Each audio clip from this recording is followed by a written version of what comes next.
2018년 원달러 환율이 1,100원대에서 1,170원까지 올라갔습니다.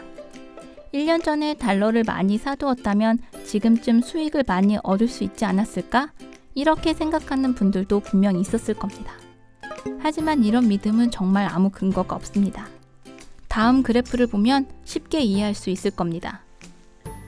이는 2009년 7월부터 2019년 7월까지 원달러 환율 그래프입니다. 그래프를 보면 지금 환율이 올랐기 때문에 몇 개월 안에 다시 떨어질 것이라는 가정이나 그 반대 모두 잘못된 예측이 될 수 있다는 점을 알 수 있습니다.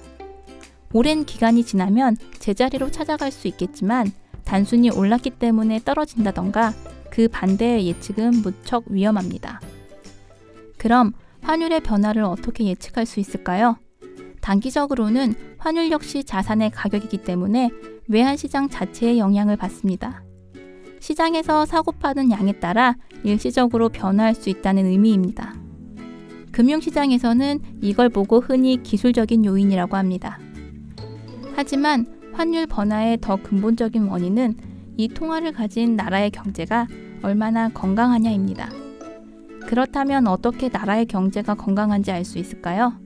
분석 방법이야 여러 가지가 있겠지만 다음은 거의 모든 투자자들이 고려하는 경제 분석 요소입니다. 첫 번째는 이자율 변동입니다. 이자율이 높아지면 통화의 매력도 높아집니다.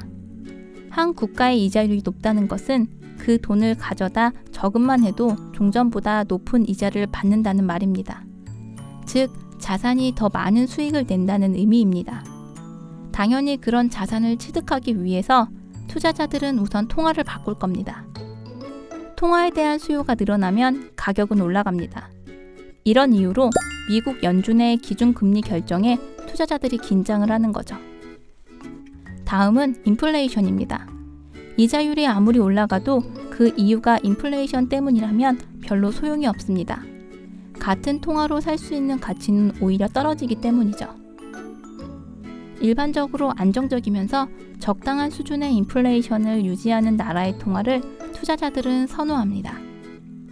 국제 수지 역시 투자자들이 고려하는 요소입니다. 빚이 너무 많은 나라의 통화를 투자자들이 선호할 리는 없습니다. 다음은 정부 부채입니다. 정부 부채가 너무 많은 나라의 통화도 투자자들은 꺼려합니다. 정부가 주로 채권 발행으로 자금을 조달하는데 채권이 너무 많이 발행되다 보면 투자자들은 이 국가의 채권을 내다 팔겠죠. 자산을 팔면 통화도 필요 없어지고 이는 수요의 감소를 가져옵니다. 전반적으로 경기도 중요합니다. 불황에 있는 나라의 통화를 선호하지 않는 건 당연합니다. 정치적인 상황 역시 중요합니다. 언제 무슨 난리가 날지도 모르는 나라의 통화를 소유하는 건 너무나도 불안하기 때문입니다. 하지만 정치 경제적으로 강한 나라들의 일시적인 불안정은 외환시장에 그리 큰 영향을 주지 못합니다.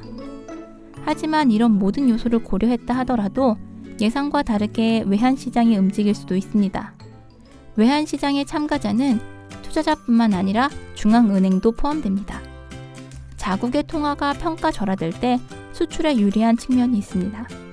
이런 이유로 중앙은행이 외환시장에 나가 달러를 사들일 수도 있습니다. 물론 이런 행위를 하면 국제금융사회에서 환율 조작 혐의를 받기도 합니다.